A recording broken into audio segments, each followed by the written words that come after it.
de deporte que ha hecho Rafael Nadal esta mañana. Pues aquí tenemos a Rafael Arenas Celera, que nos presenta su primer libro. Ya digo que no es fácil presentar a Rafael porque tiene muchas... es un hombre renacentista, ¿no? Es peluquero, es cantador, es escritor, es picador, es camaleón de Freddie Mercury.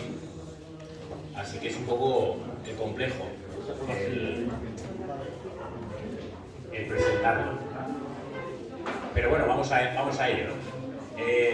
Yo recuerdo una vez que Rafael me estaba cortando el pelo y le digo, oh, Rafael, amigo, tengo pendiente de leer el libro de Retratos de Dorian Gray de Victor Hugo. Y él, muy tranquilo, me dijo, Gorka, Retrato de Dorian Gray es de Oscar Wilde. Y dije, hostia, es verdad. Y dije, un peluquero que sabe de libros. Algo curioso. Yo podría empezar hoy aquí diciendo ¿Por quién doblan las campanas ahora? Un gran título en homenaje a García Márquez. Y él me diría, Gorka, que no es García Márquez, que es Ernest Hemingway. Y diría, hostia, claro, es verdad. ¿Por quién doblan las campanas? El libro de Ernest Hemingway. Y él me diría eso, ¿no? Me diría tranquilamente. Pero yo creo que el libro en sí, yo he tenido la suerte de poder leer el libro, de ser uno de los primeros que ha podido leer el libro. Y creo que el libro tiene también mucho de García Márquez.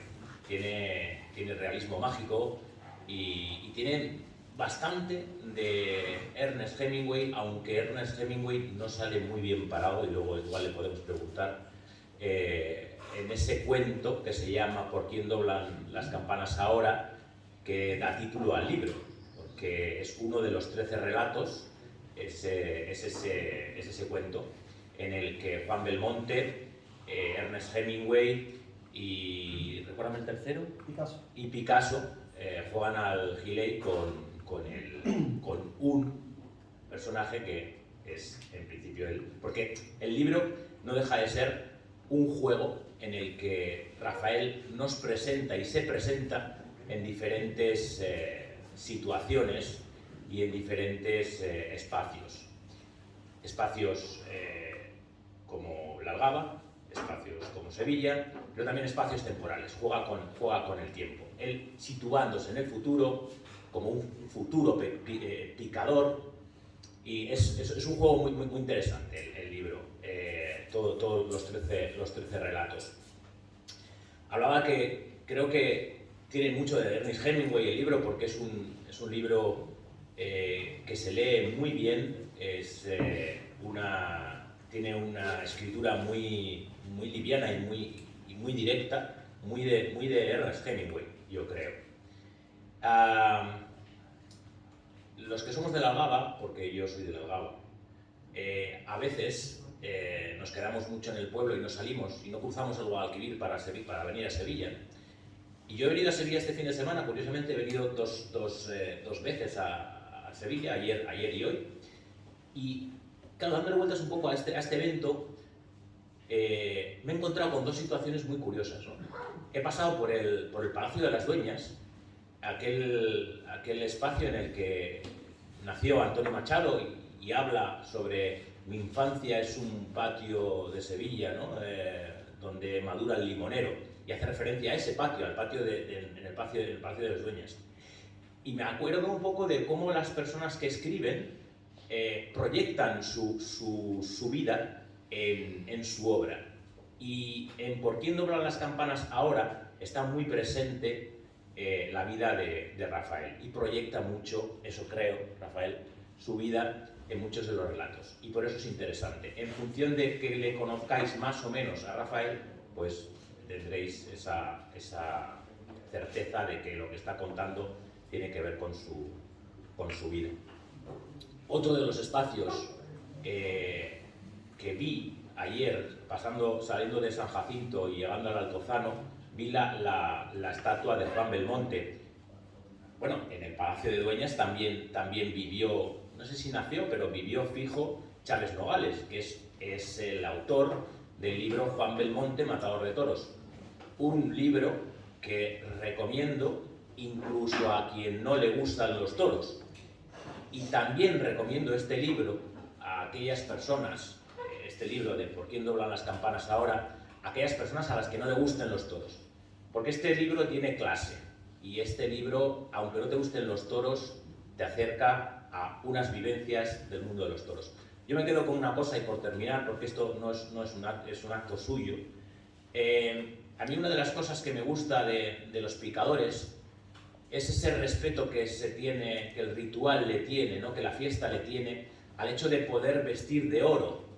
Los subalternos visten de plata y el picador viste de oro porque tiene clase y porque tiene una clase. Y yo creo que Rafael es eso, clase en todo lo que hace, en todo lo que toca. Y aquí, esto que también es un ritual, una presentación, yo os animaría a que fueseis más allá de la presentación, compraseis el libro y os lo leyeseis, porque en una tarde se lee, en una tarde o en otra tarde se lee, y vais a descubrir que es una tarde de gloria como esas en los que los matadores salen por la puerta grande. Yo creo que Rafael sale por la puerta grande con este libro. Y nada, Rafael, todo tuyo.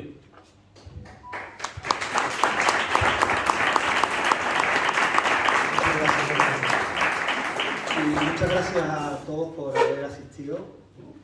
Sé que no es fácil salir de casa un domingo por la tarde, pero estoy un poco sorprendido de ver a tantos amigos aquí. Los que me conocéis ya sabéis que llevo algunos años coqueteando un poquito ahí con la literatura, y siempre con esa historia que tengo en mi mente, un poco pretenciosa, ¿no? Porque yo quería que mi inicio en la literatura fuese una novela de 600 páginas con muchos personajes, contando todo lo que quiero contar, pero cuando alguien ya con cierta edad, como en mi caso, se inicia en algo nuevo, pues tiende a empezar la casa por el tejado. Así que he apartado un poquito esa novela, porque iba un poco dando palos de ciego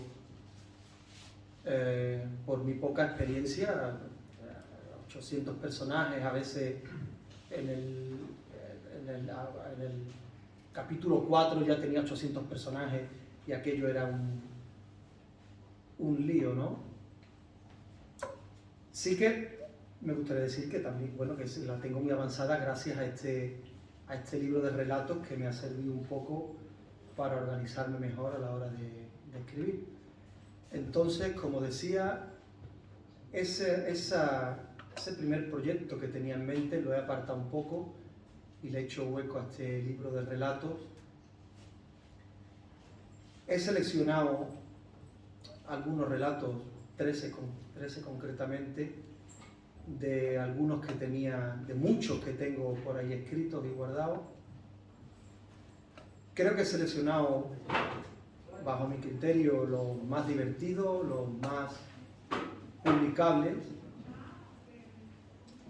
Y nada, en cuanto a la temática, pues claro, está claro que me siento más cómodo escribiendo evidentemente sobre tauromaquia que de cualquier otra cosa, ¿no? Hay 4 o 5 relatos taurinos en este libro, pero que no se asuste quien no sea taurino, quien no sea aficionado, porque están escritos desde un prisma divertido.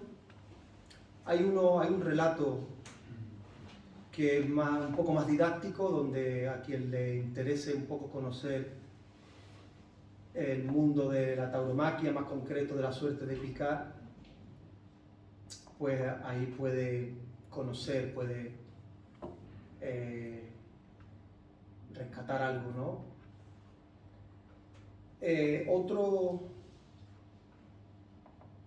Otro tema que me gusta mucho, otro tema donde me siento muy cómodo escribiendo y que además me gusta mucho, es el tema relaciones hombre-mujer, hombre trata de seducir a mujer, mujer trata de seducir a hombre, suceden cosas, ¿no? Esto me parece muy divertido y ahí hay un campo bastante amplio de donde sacar historias. Y otro tema que aparece en el libro es el tema de las cartas, ¿no? Hay un relato, el relato que le da nombre al libro, ¿Por quién dobla las campanas ahora? Es un relato en torno a una partida de Gilei, no sé si conocéis lo que es Gilei, pero es una partida, es una especie de póker. Yo me considero un ferviente apasionado del Gilei y por supuesto me tenía que sentar en la mesa con estos jugadores, ¿no? Con Belmonte, Picasso y Hemingway. Y el título se titula así, ese relato, porque, bueno, no sé si debo contarlo y no debo hacer un poco de spoiler, ¿no? Pero no está mal, o sea, no creo que desveles nada. A ver, durante la partida... la arrogancia de Ernest, ¿no? La arrogancia de Hemingway, ¿no? Cada vez que gana una posta, una mano, pues suelta una frase con un título de su novela, de sus libros. De repente gana una partida, recoge todo el dinero y dice, muerte en la tarde. Sucede otra cosa, adiós a las armas. Y bueno, hasta ahí voy a leer porque no quiero quédate. desvelar nada más. La mayoría de los relatos están escritos en primera persona y conmigo como protagonista. Hay otro relato que está escrito en primera persona, pero que lo cuento por boca de un picador de unos 60 años que está a punto de retirarse y que ha conocido las dos épocas del toreo, ¿no? Cuando este hombre empezó, el caballo no tenía peto y ahora que se va a jubilar ya el caballo tiene peto. Entonces va descubriendo pues las ventajas y los inconvenientes de una cosa y de otra. Por supuesto, ahora que el caballo tenía peto, cuando este hombre se va a jubilar, las ventajas son que por supuesto no va tanto al suelo, no hay tantas caídas. Y el inconveniente es que, bueno, pues que el público ya ha perdido un poco el respeto a los picadores porque ya no se juegan tanto la vida, ¿no? Y un poco este es el resumen del libro. No sé si añadir algo más o tú quieres añadir algo más. Yo sí, a mí sí me gustaría varias cosas. La presencia de la muerte, yo creo que en varios de los relatos aparece el tema de la muerte y no solamente cuando son relatos de la tauromaquia. Quiero decir, para las personas que os metéis en un ruedo, el tema de la muerte es algo cotidiano, ¿no? ¿En qué medida esa vivencia ha influido en tu escritura? ¿O influye en tu escritura o ha influido en los relatos y esa presencia de la muerte, ¿no? O sea, al final el quién dobla las campanas viene de un relato, de una poesía de John Donne, en la que habla de por quién doblan las campanas. Nunca preguntes por quién doblan las campanas doblan por ti, ¿no? Y hace referencia a la propia muerte, ¿no? Entonces sí que me gustaría igual que nos explicases cómo de presente está la muerte en este libro. Pues supongo que de la misma manera que la tenemos presente todos, ¿no? Un poco me imagino que la muerte está siempre ahí y que no la queremos ver, pero bueno, en el fondo sabemos que está ahí. No sé, no tengo una respuesta para esto. Pero es algo muy cotidiano en el mundo de la tauromaquia, ¿no? El tema de la muerte, ¿no? Es algo sí, bueno, está claro que cada vez que sales al ruedo pues te juegas la vida, ¿no? Y es algo que está muy presente, pero que como en cualquier otro trabajo de riesgo, pues nunca piensas que esto va a suceder, pero muy en el fondo sabes que esto está ahí, ¿no? Así que, bueno, yo creo que de esta manera, ¿no? Y por otra parte, creo que se me escucha bien, ¿no?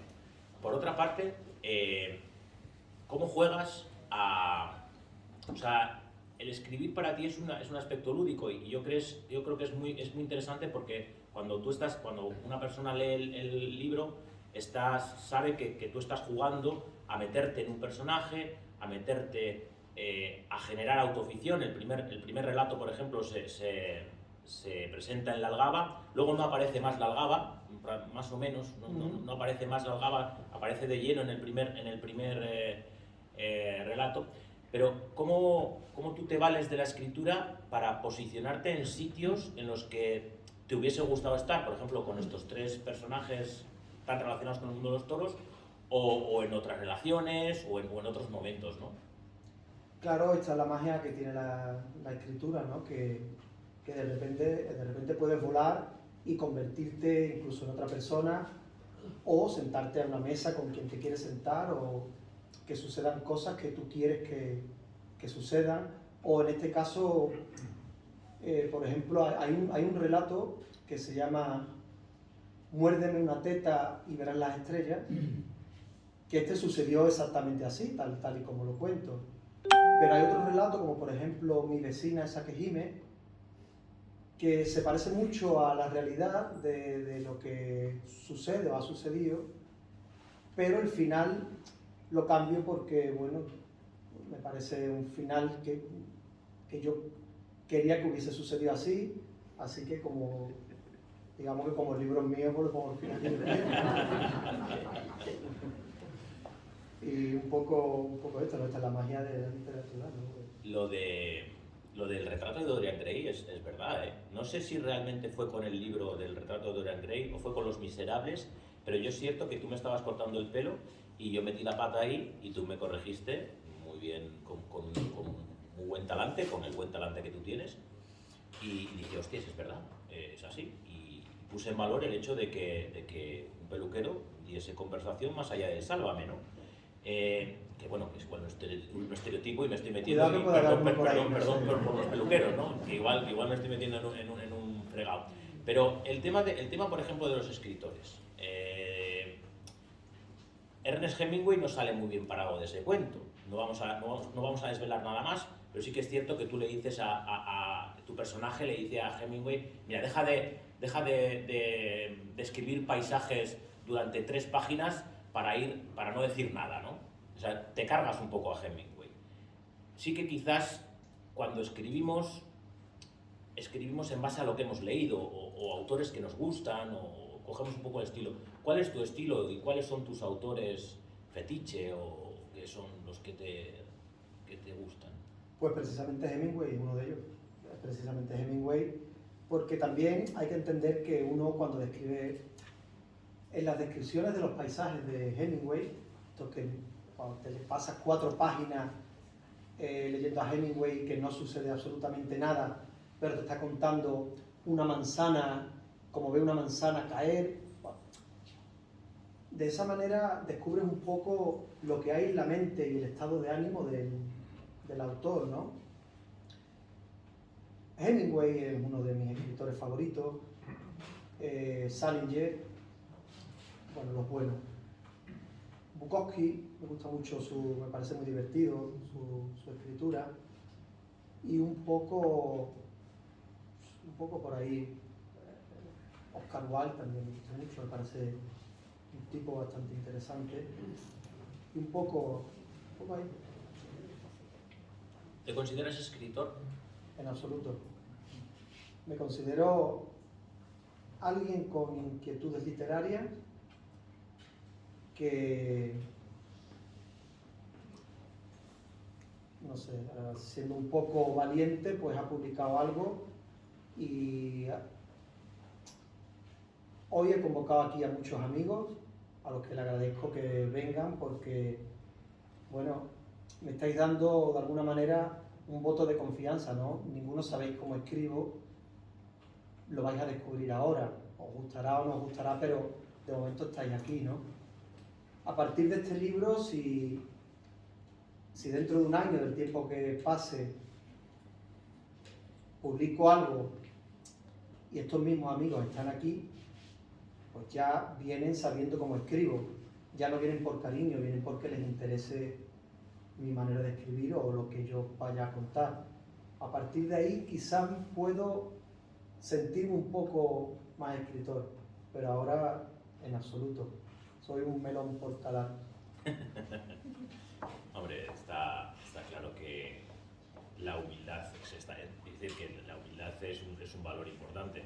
Incluso diría que en ese relato del torero que se está preparando y demás hay también mucha humildad, ¿no? Y yo creo que es un aspecto que también es como transversal en algunos de los cuentos.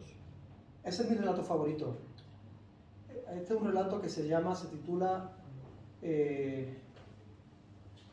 Tarde para la historia, y gira en torno a un chico, a un torero, a personas a las que están vistiendo de torero en su habitación, y en ningún momento se dice quién es este hombre, quién es este torero, pero se le da unas claves, doy unas claves para que rápidamente lo reconozcáis. Entonces, tanto si sois taurinos como si no, reconoceréis perfectamente quién es esta persona, quién es este personaje y por qué pasó la historia. Creo que es mi relato favorito de estos 13 relatos. Es arriesgado, empezar por un libro de relatos. Y me explico, yo creo que es difícil que un libro de relatos llegue. Es más complejo. No estamos tan acostumbrados a comprar libros de relatos en los que... Pero me parece una valentía que hay que poner en valor, ¿eh? Todos los grandes lo han hecho, porque creo que fue mi amigo Mauri, que creo que está por ahí, Mauri Prieto, que me dijo una vez que Hemingway decía que él ganaba mucha pasta con las novelas, sin embargo, entre novela y novela escribía relatos y gracias a eso pagaba el alquiler, ¿no? Entonces todos los grandes han hecho libros de relatos. Es más cómodo, desde luego, escribir un libro de relatos, escribir un relato, una historia con su principio, su nudo y su desenlace en 20-25 páginas, por supuesto es más sencillo que hacerlo en 600 páginas. Bueno, no sé, porque, quiero decir, hay que mantener un tono, porque si te sale bien el primero, el segundo también tienes que mantener un tono, no puedes bajar, ¿no? O sea que, sí, y yo creo que en este caso, tu libro tiene un componente como de global, en el que están un poco en el mismo tono los cuentos, ¿no? No hay ninguno que digas, pues este no me gusta mucho, ¿no? Son como, te dejan un buen regusto, ¿no? Es como esa tarde de toros en la que sales y dices, joder, pues mira, he disfrutado, no han estado por estar. Sí, pero como te digo, bueno, yo considero más sencillo y menos pretencioso empezar en la literatura con un libro de relatos, ¿no? Porque, bueno, ya he contado que es esa historia que tengo en mente de 600 páginas con un montón de personajes, pues me cuesta mucho hacerla, ¿no? Y bueno, este libro me está dando un poco las claves para llevarla ahora un poco más adelantada, pero que la he empezado y la he borrado y he sacado un personaje y lo he vuelto a meter 1.000.000 de veces, ¿no? Pues considero que no es sencillo, hay que organizarse muy bien, y mi falta de experiencia en la literatura pues no ayuda mucho en este sentido, ¿no? Yo seguiría preguntando, ya sabes que me gusta mucho preguntar, pero igual hay alguien que quiere Pues preguntarte algo. No sé si alguien se anima a comentar alguna cosilla. Quizás habrá que leer primero el libro para formular una pregunta. Ya me preguntarán por WhatsApp. Si no, otra que te lanzo yo es cuándo escribes y cómo escribes. Pues escribo cuando a veces me pongo a conciencia. Yo creo que esto le pasa un poco no a todo el que escribe, porque los profesionales, no sé quién creo que mi tío me contó una vez que la técnica de Vargas Llosa era levantarse por la mañana y no salir de casa hasta que no tienes 2 páginas perfectamente escritas, ¿no? Sí, ahí para tener 2 páginas perfectamente escritas, Vargas Llosa, con la trayectoria suya, digo, lo mismo no sale este hombre de casa hasta las 10 de la noche, porque un pedazo de escritor, un pedazo de perfeccionista, ¿no? Pero en mi caso, a veces me pongo a conciencia y no sale, y a veces pues estoy con los amigos tomando algo, se me ocurre una idea a partir de algo que vivo en el momento y lo encajo en algo que ya que estoy escribiendo. Lo que hago es, pues, me lo escribo por correo a mí mismo y cuando llego a casa, pues, lo paso al ordenador. Hay veces, como digo, que me pongo y no sale, hay veces que estoy en algún sitio y me voy para casa porque hay una idea que ha fluido, que ha aparecido y hay que desarrollarla rápidamente y un poco esta es la forma. O sea que para escribir hay que vivir, ¿no? Vivir, me refiero, hay que vivir experiencias, vivir sensaciones y llevar lo que vives a esas notas. Hombre, desde luego, mientras más cosas tengas presente, más historias vivas en la vida, pues más campo tienes de donde captar ideas para escribir, ¿no? O para inventar o para perfeccionar aquello que quieres contar. Supongo que es así, ¿no? Que mientras más vives, pues más sencillo es escribir o más ideas de repente se te ocurrirán, ¿no? Como el silencio de la maestranza, ¿no? Memorial. Bueno, pues no sé, Rafael, yo creo que, no sé si ha quedado bastante claro, no sé si tienes alguna cosilla más por... Yo invito a la gente a que lo lea, sin duda alguna, va a pasar un buen rato.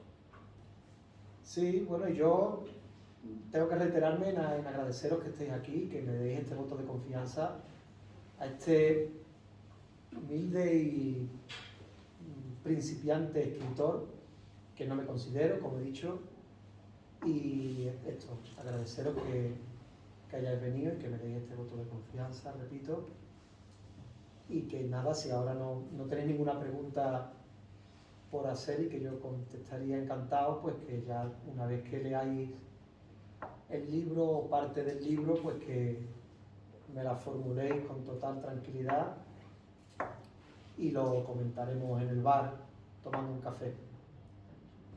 Lo dicho, gracias a todos por venir y no sé si Gorka quiere añadir algo más. No, creo que además tienes algo preparado, ¿no?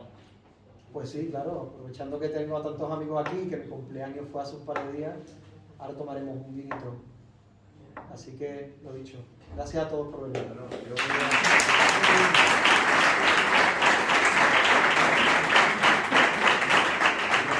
solamente quería desearte, como se dice en el argot artístico, mucha mierda, mucha suerte y todo el éxito que te mereces, porque sé que eres una persona muy íntegra, muy trabajadora, muy versátil y que confiamos en esta nueva armadura tuya. Muchas gracias, Pepe. Se nota que eres mi amigo. Gracias.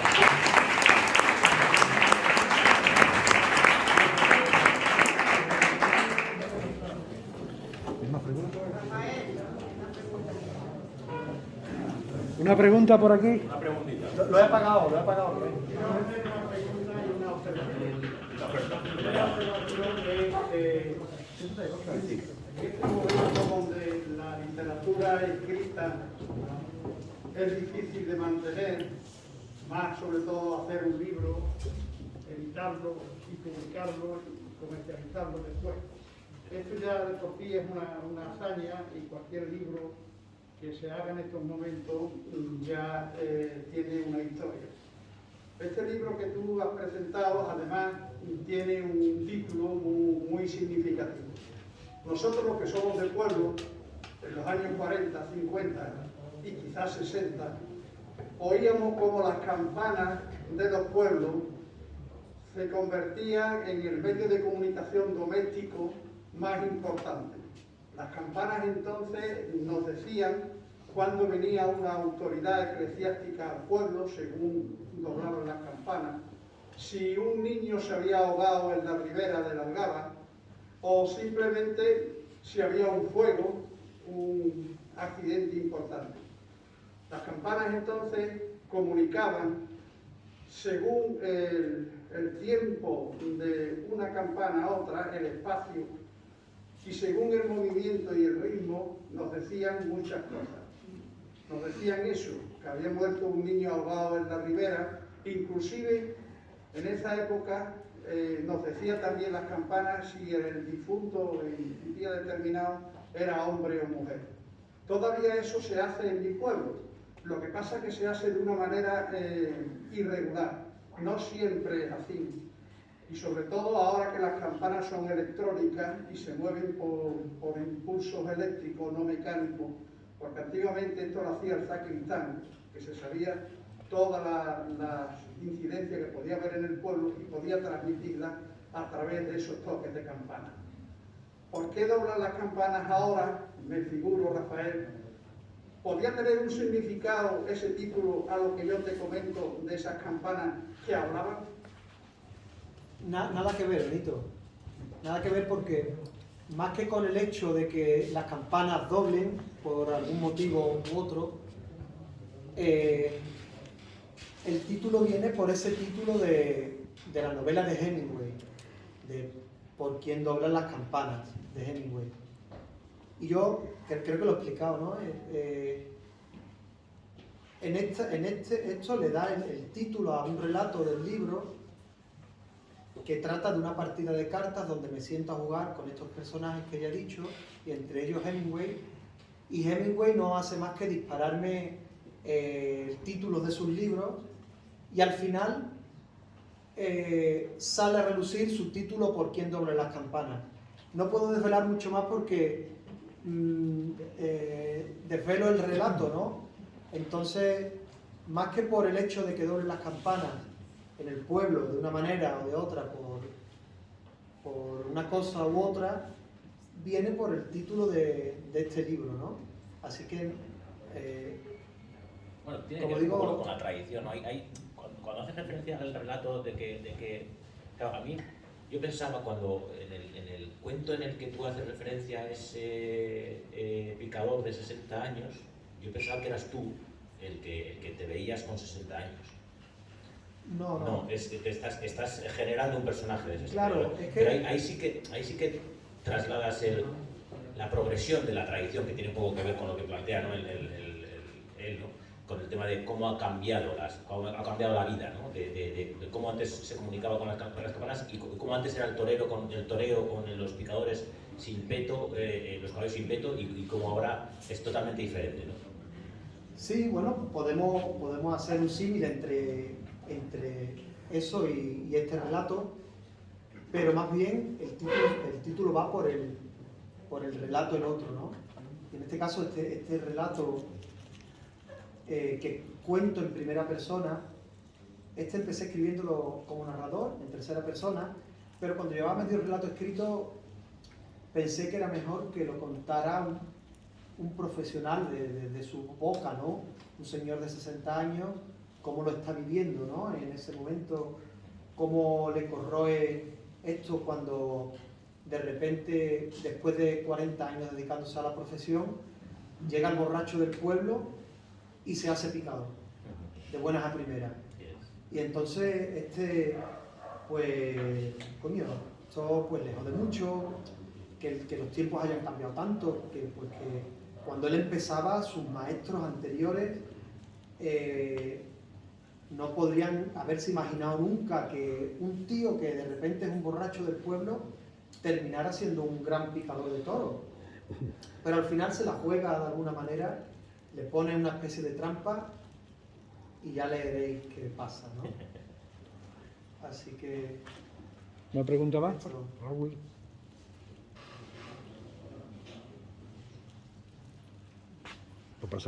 Vamos, lo digo para pasar el micrófono. Sí, si hay una pregunta más. ¿Una adelante. pregunta más? Pues nada, bebamos vino.